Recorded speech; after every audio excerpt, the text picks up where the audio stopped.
P ଶୋଷ ଲାଗିଲା କ'ଣ ଜାଣିଛି ମଗ ଟିକେ କେମିତି ପିଉଛି।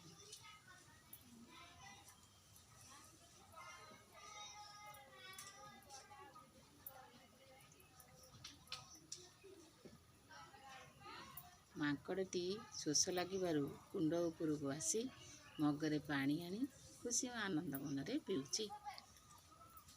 ରଚନା ଲେଖିଦେବି। ମାଙ୍କଡ଼ଟିକୁ ଶୋଷ ଲାଗିବାରୁ କୁଣ୍ଡ ଉପରକୁ ଆସି ମଗ ଧରି ସେ ପାଣି ପିଉଛି। ଦେଖ ଚମତ୍କାର ଭାବରେ ପି ପି ପି ଯା ଆନନ୍ଦ ମନରେ ସେଇ ବାଟେ ବାଟେ ଚାଲି ଯାଆନ୍ତୁ, ସେଇ ବାଟେ ଯାଆନ୍ତୁ, ସେଇ ବାଟେ ଯାଆନ୍ତୁ।